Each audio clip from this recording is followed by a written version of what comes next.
Rabbi Manis Friedman, hello. Thank God it's Tuesday. Let's get to the topic, which is exciting. Let me guess what the topic is. Yeah, there's no guessing. There's no guessing because everything that is happening is affecting every single person on earth, Jews and non-Jews alike. And of course, the question is this the war of Gog and Magog? Because it certainly looks like it. I mean, I've never been interested in what in the prophecies of Yehezkel, and I did have to, of course, take a look at it. And it says that the war of Gog and Magog is coming from the north. The north would be Russia, that it's with Persia. Persia is Iran. And I mean, if you look at what is going on today, Russia has not denounced what is happening, did not denounce the terrorist attack. It is providing weaponry for Iran who is sponsoring the Hamas. So I'm sorry. On one hand, it sounds insane. On the other hand, this is factual, and it seems like that it reflects the prophecy, Yehezkel's prophecy. And please tell me I'm nuts. I don't mind. Yeah, I don't know if it is the war of Gog and Magog. We've guessed about that for many wars already. So I don't know about that. I was hoping that the war would be an ideological one, not a military one. But I guess people are not ready for any ideological discussions. They're still stuck in their barbaric origins. But look at what, we've been talking about this for a couple of years already. All the evil in the world will stop hiding, which will bring out all the hidden good in the world that has been hiding. There's no question that that's what we're seeing. The absolute exposure.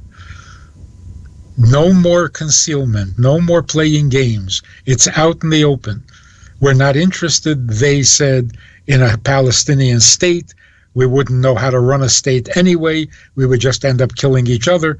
We don't want a state. We just want to kill.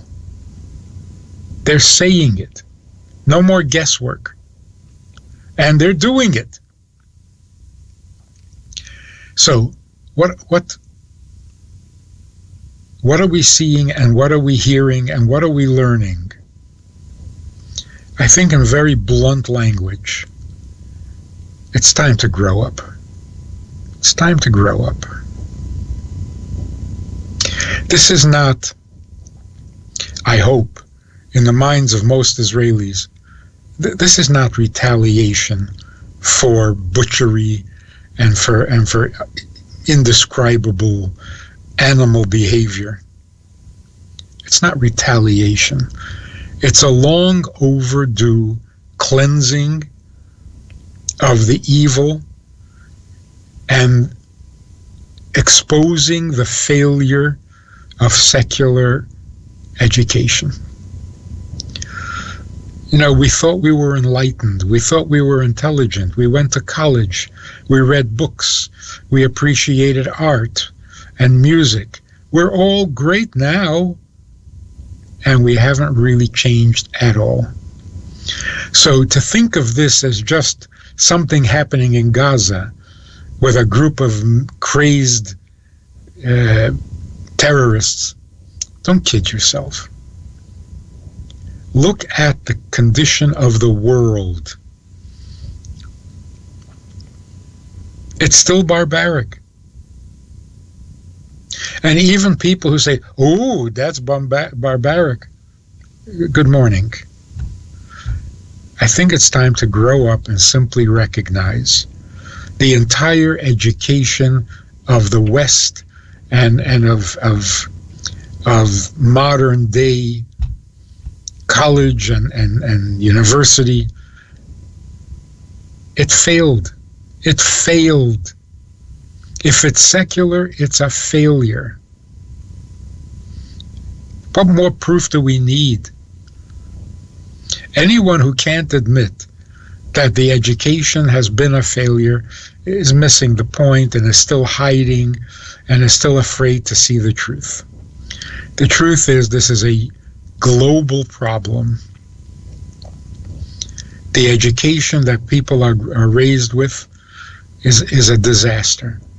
These are not unusual individuals. These are not exceptionally evil people. They're your typical citizen of the world. And the education has failed them. They were never taught to be decent. They weren't taught anything that would bring them out of the prehistoric, barbaric mentality or personality, which education is supposed to do. So, first of all, let's be mature enough to see this as a global problem. This is not Israel and Gaza. It's a much bigger issue. And it's long overdue. Long overdue.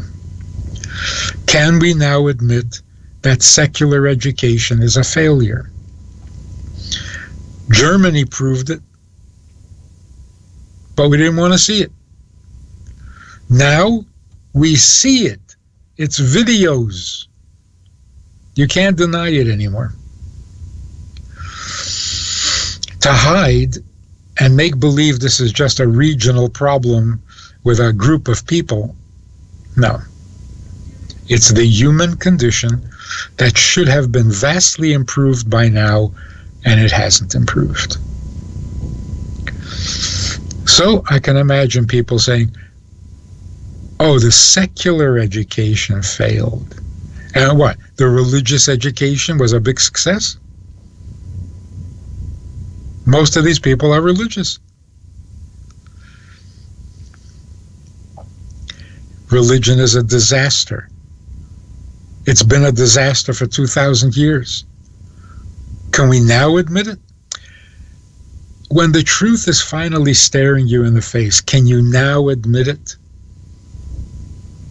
Is anyone admitting that Mayor Kahane was right? No. It's much harder to admit that somebody was right than to admit that I was wrong. But we're seeing the truth so clearly. The lines are so stark now. How evil is evil and how good is goodness. And where does goodness come from? Only one source. Let's stop kidding ourselves. Nobody became moral from reading Shakespeare. They just became more articulate in their evil. Nobody became a better person because they studied chemistry. All goodness comes from Torah. It's always been this way, and it will always be this way. What more do we need to prove this? So on the one hand, the evil is so evil that it is sickening. And that's not an exception. That's just a fact of life. Without the Torah, we were barbaric. We're still barbaric because we don't study the Torah properly. Nothing's changed. Cain killed Abel. And said, oh, God, what is wrong with those people? What was their problem? They were just two human beings in the whole world, and they brothers, twins, and they couldn't. Nothing's changed. Don't act surprised. Have the decency to not act surprised. So how can people be like that? People are like that. Some people enjoy it more than others. So the pleasure in barbarism, it's an old story. Don't look shocked. Don't pretend you can't believe it. The human condition has barely improved. Because without Torah, there is no goodness, because without godliness, there is no goodness. Rabbi Friedman, but we've been shown this constantly through the ages. You're right, this is nothing new, but we are not still coming to that conclusion, which absolutely 100%, we should all be there already, but we're not. And what will it take? Is this it? Is this what it's going to take?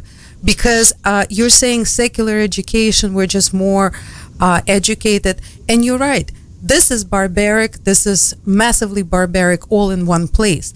But cutting off young girls' breasts, healthy breasts, for the sake of some sort of I don't know what it is, or reversing genitals with a scalpel, and there are thousands of those surgeries on healthy children. We know about it, at least 3,000. We already know the numbers out there. That's less barbaric, and that's done by educated people, intelligent people with high degrees, doctors who still can. Okay, so they don't have a weapon, a bomb, but they have a scalpel, and they're doing barbaric things, and they're doing it in the name of something good. So what is it going to take for the world to wake up, fully wake up? Not just, I mean, this is huge. This is what's happening right now is massive, but so is this, and so are so many other things that we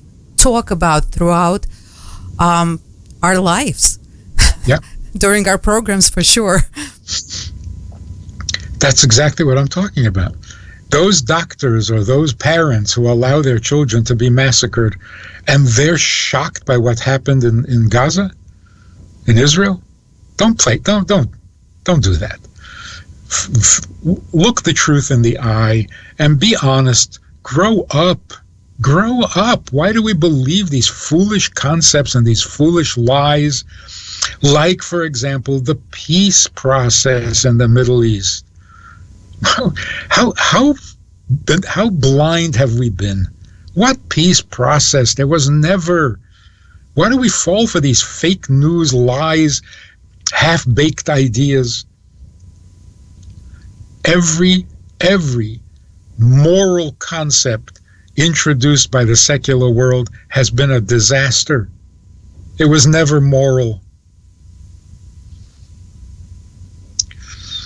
Now, finally, a good part of the world is waking up. People who are saying Israel is absolutely right, do what you need to do, this is unacceptable, this is unbearable. No more politics. And the best news is that Israel is not playing politics. I hope. Politics is finished. Nobody's talking politics anymore. Rabbi Friedman, is it finished? I unfortunately, I'm scared that it's not. We are having people come out again with different plaques. We have social media is again showing very sad images of victims of Gaza, and rightfully so, because there are children that are getting hurt on both sides, and even though obviously I'm hurting for the Jewish people inside me, that I cannot change. This is who I am, okay? But in my head, and I'm sure there are other people, they don't like seeing anybody hurt who is not supposed to be hurt, who is a side effect of all of this. And of course it turns things political. That's not necessarily political, but yes, there are still people who are saying do this, do that, who is elect this one, change that one. But that's foolish. It's obviously, clearly foolish.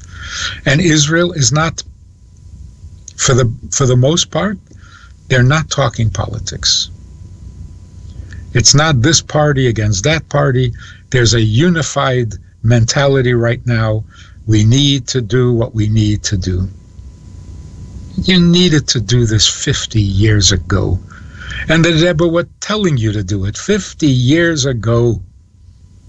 And anyone who studied a little bit of Torah knew this is what needed to be done 50 years ago, and hundreds of thousands of lives would have been spared. How many people died in these 50 years? Now, finally, it's all out in the open. Now somebody who says it's because of this problem and that political, anybody who marched in protest for the last couple of months in Israel, you realize how petty and foolish that whole thing was, and dangerous? When you gave the impression that half the country is against its own government, how much did that encourage this horror that we're witnessing? And over what? Over what? Over a debate as to how democracy works? Why are we even calling ourselves a democracy? Who is impressed by that? Who cares about that? It's so petty, so childish. It's not a question of democracy or communism. They're both political systems that either good people run it and then it's good, or bad people run it and it's a disaster. I hope we can stop doing this. I hope finally Israel can stand up and say, we are the chosen people and we were given the land of Israel. If you want to be moral and you want to be godly, let us teach you. Sit down quietly like good kids in a classroom and we will teach you what morality means, because you have no idea. You're barbaric at the core. And a little provocation and all the barbarism comes out. So sit down and we will teach you. It's our job. It's our mission. It's our role. We are the light to the nations. And if we behave like we're the students, the whole world is messed up. Is that not clear yet? For many people all over the world, it has become very clear. We have God's word as to what is godly and what is good, and we have to go invent our own, which never works. Which political concept hasn't proven to be a disaster? Every one of them. They're all failed. They sound so noble, they sound so good, and they end up being so cruel. There's one morality. There will never be another. It was given to us at Mount Sinai. We were there, and we were given the mission of teaching the world what God wants from us. Just listen, we'll teach you. Sit down quietly at your desks, put away the guns, and we will tell you what godliness is all about. Rabbi Friedman, it all sounds so good, but we're the ones with the guns right now, and because we're forced to be with the guns, and the world is judging us again for that. But we're not. Yeah, that's the point. We're not simply retaliating against an enemy. We're doing what God instructed us to do that we should have done 50 years ago. No tolerance for terrorism. Is that asking too much? Is that not godly? Do we need other systems and other philosophies to tell us that this is the right thing to do? God already told us. But we thought we were smarter. We thought we could come up with a better system. Christianity thought it can improve on the Torah. Islam still thinks it can improve on the Torah. You can't improve on God. So let God be the judge. Let God be the author of morality for all of us. And then we will have a world that you can live in. Can't live in a world like this.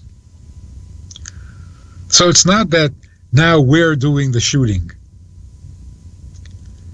The acceptance and the tolerance of evil is anti-God. We're not supposed to have tolerance for evil.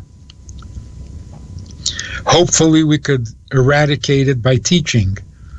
But when necessary, read the Bible. One war after another from the beginning of time. Good guys against bad guys. It is the godly thing to do to eradicate evil. We were really hoping that we could do this through education, Torah education. But people weren't listening. So it has to come down to shootings and bombings. Okay. We do it the way God instructed us to do it. And I think many, many people in the world today are saying, yes, that's what Israel should do. That's the right thing to do. It's the godly thing to do. Long overdue. So the world is going to come out a lot better by the end of this activity. So here's the first thing I want to make very clear. This year is going to be a year of incredible kindness, goodness, and holiness. A year of immense, immense good news for the entire world. This did not change that truth. Yes, we started off on a very painful note, on the happiest day on the Jewish calendar. But that doesn't mean that this is what the year is going to be. The year is going to be an incredible year. And this will move us further and faster in that direction. Just want to mention one interesting thing. There are so many philosophies among Jews in Israel. I'm a secular Jew, I'm a religious Jew, I'm a hawkish Jew, I'm a pacifist Jew, I'm this kind of... All that childishness has got to come to an end. 50 years ago, there was a war that broke out on Yom Kippur. Now, 50 years later, a war breaks out on Simchas Torah. What are we supposed to make of that? Well, first of all, many of the people in Israel had a policy that we do not fight during a Muslim holiday. So childish. Because the enemy chooses the holiday to start the war. So who are you fighting? We abide by the Geneva Conference rules of engagement. Who are you fighting? People who don't abide by it. So don't be an idiot. Don't be ridiculous. Don't sacrifice the lives of your soldiers for some concept that some people came up with in Geneva. For this you sacrifice lives? That's like the old burning your firstborn to the idols. That's one lesson. The second lesson is they're so mistaken. They think we're more vulnerable during our holidays. We're much more powerful. They made a mistake by picking Yom Kippur. It looked good for a minute, but they were completely defeated. It's going to happen again, of course. But the main message and lesson, when they attacked Israel on Yom Kippur, who were they attacking? secular Jews, religious Jews, observant Jews, non-observant Jews. No. They were attacking a people who observe Yom Kippur. It's so clear. It was so obvious. Who are you attacking? Yom Kippur fasters. That's who you attacked. Did every Jew in Israel fast? I don't know. This is not a consensus. You attacked the nation that fasts on Yom Kippur. Now you attacked a nation that dances on Simchas Torah. Do we know who we are?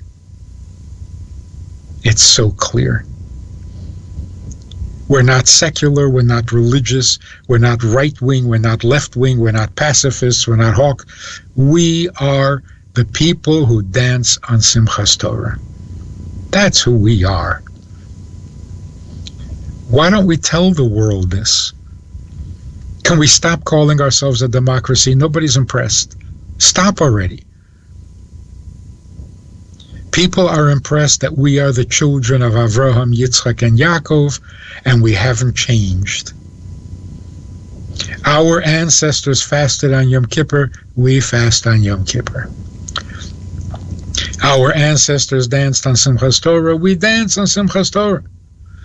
They built mikvahs that we're now discovering all over, archaeological diggings. We're finding ancient mikvahs all over the country. We're finding ancient synagogues all over the country. Yeah, well, we build mikvahs too. Far more modern mikvahs. And yes, we build synagogues too. We are the same people. We haven't changed. And therefore, the land that God gave to our ancestors is our land because we are our ancestors. We've never changed. You're not convinced? Well, what were we doing when we were attacked?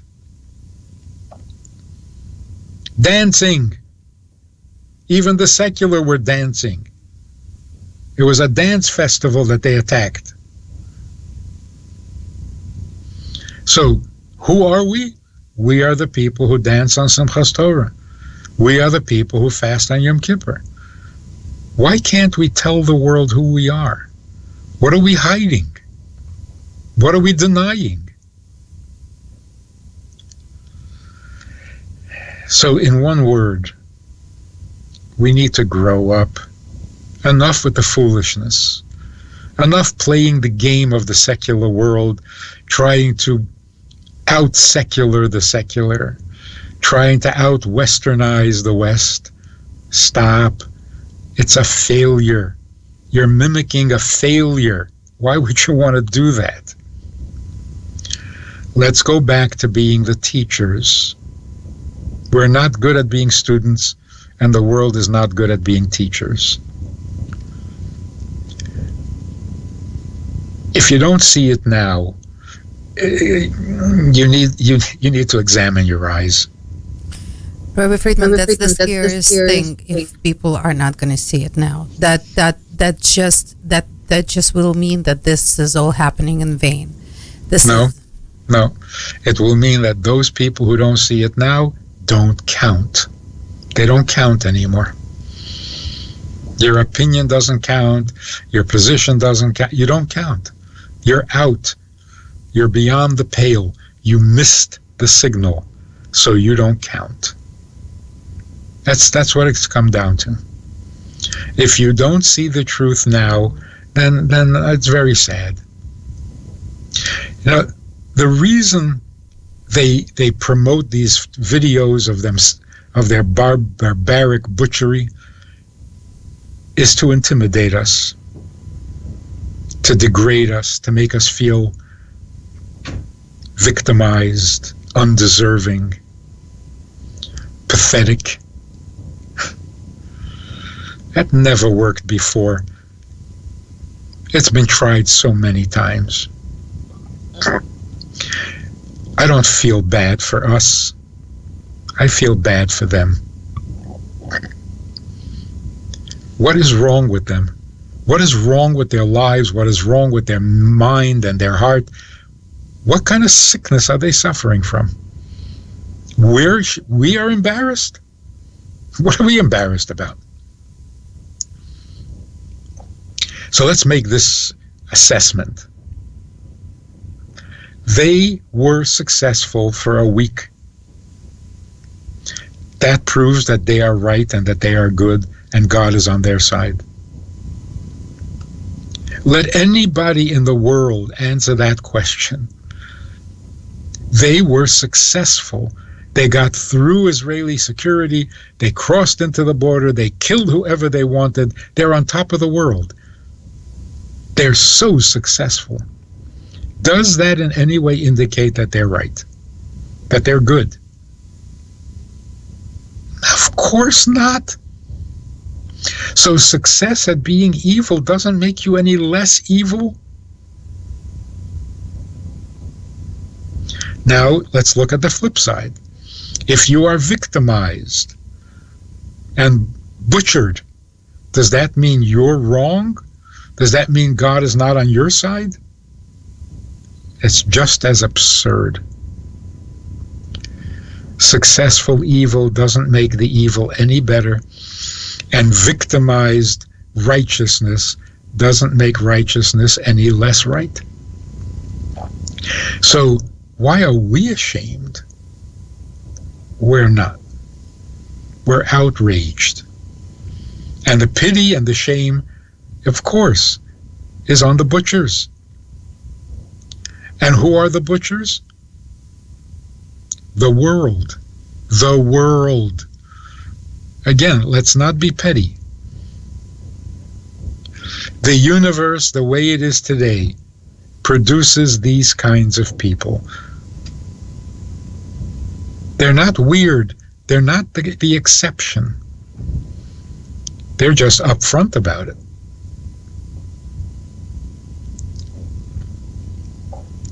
Like you say, you can butcher your own kid and then be horrified that someone can butcher someone else's kid. It's the world that is misguided, not just this group from Gaza. Finally, the truth, righteousness, godliness is prevailing. It had to be provoked. I don't know why, but that's obvious. That's the case.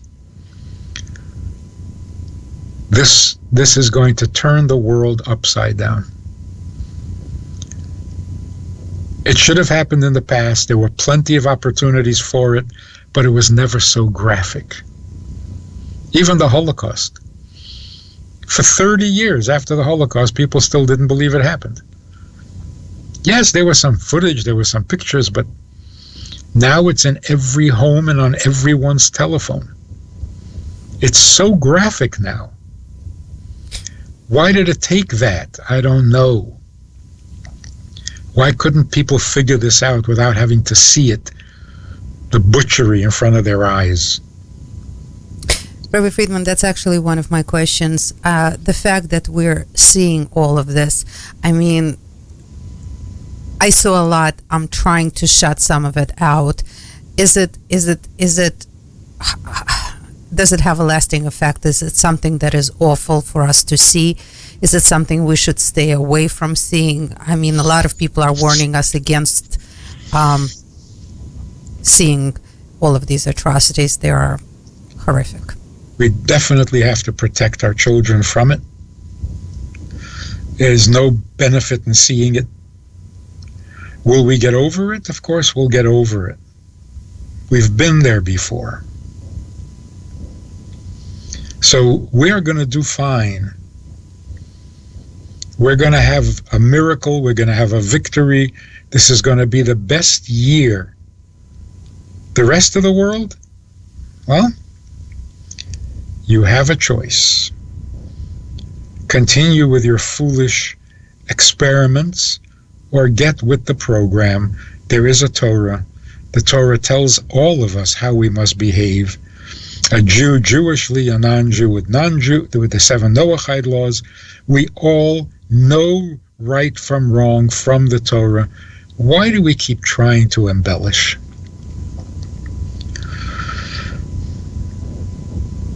So, being optimistic I think the world grew up a lot as a result of COVID. The world is growing up a lot more as a result of this week's events. And those who are still benign and benighted, I don't know. Are they beyond hope? It's just very sad.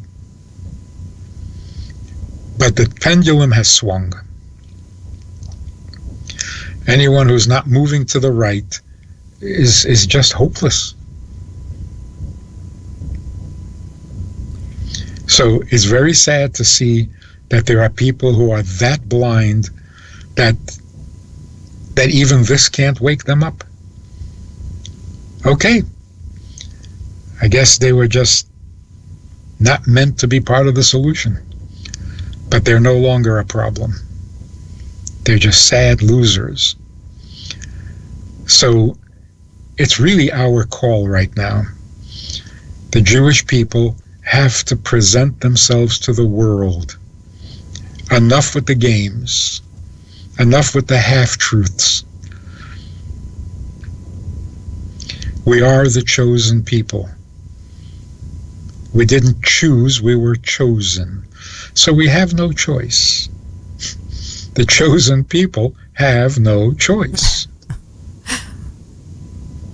We either do what we were chosen for, or we fail the mission that God put on us, which means the whole world is going to suffer because we're not doing our job.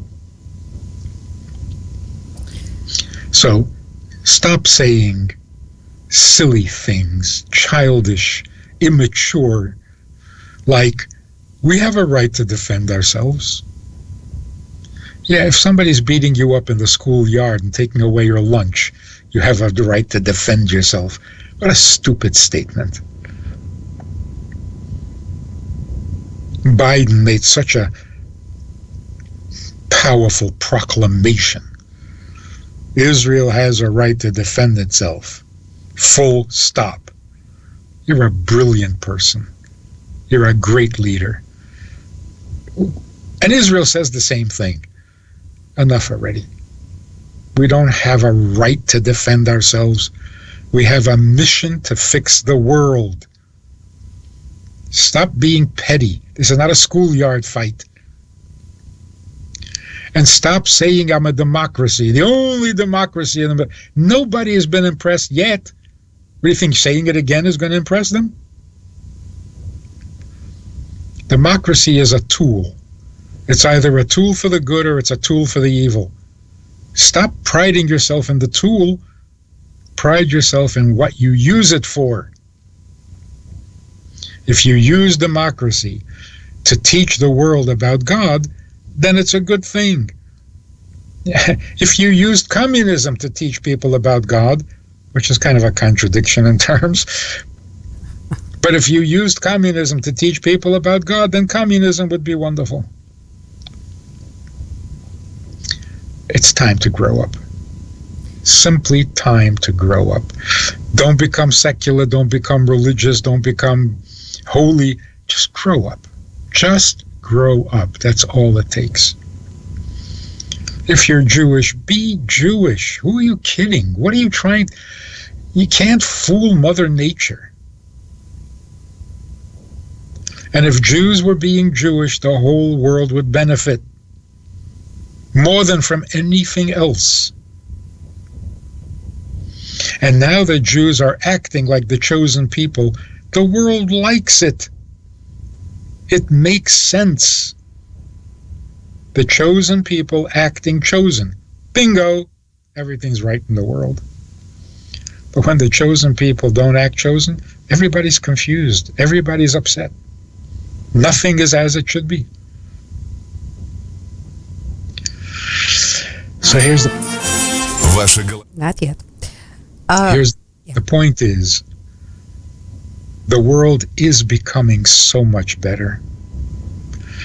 I don't like the drama of what it takes to make us better, but it is becoming so much better. In gratitude, not out of desperation, in gratitude for all the goodness that is coming, we should do another mitzvah. We should give more charity. We should be more godly. We are expecting God's miracles, but we have to be a miracle for God as well. It's a two-way street. God is our miracle. We are God's miracle. Let's just do it. A little more charity, a little more Shabbos, a little more tefillin, a few more mezuzahs on a few more doors. Tip the scale. Make the pendulum swing it to the right. Right, not politically right. Right meaning godliness. It's time. It's time for God to be the king of the universe, which means he says what is right and what is wrong. Without a middleman. God himself can speak for himself, and he does. So let's hear what God is saying. Let's do our mission. Let's fulfill our purpose and make the world a place for God to enjoy. He's not enjoying what he's seeing now. Rabbi Friedman, thank you so much. We definitely needed this. We're definitely united over everything that has happened. That's one thing for sure. And unfortunately, this is what it takes. We'll hope that this is a big push that, God willing, we can all do our job now. This is the push to unite, to do the job. So thank you so much. Thank you for your wisdom and for keeping us on the straight and narrow. And yes, there's going to be, I'm sure, a lot to talk about in the very near future. And we need your guidance more than ever. Thank you. Don't let this ruin your vision of life or your expectation for this year. It's going to be a great year. Amen. Thank you so much. Thank you. We'll continue keeping it together. And thank you so much. Thank you for all that you did for us today. It's amazing. Thank you for everything that you do for the world. By the way, I do thank as well Beis Hana for the daily classes that unite us at 2:00 every day. And this is what the Jewish world is doing. I'm just going to let everybody know that everybody is getting together to pray, to study, to give charity, to read more Tehillim. And it's amazing that people are not hiding and running away and getting depressed. No, everybody's getting together and not running away from Israel, but the other way around. Everybody is going towards Israel. And so let's definitely see the positive in everything. It's painful, and we need to deal with this pain. And, Rabbi Friedman, we will need you to guide us a little bit more in that direction, how to stay strong and deal with the pain. But there is a lot of positivity that we see as well. People are not crashing. They're going forward. They're getting stronger, and they are doing what they're supposed to be doing. So thank you so much.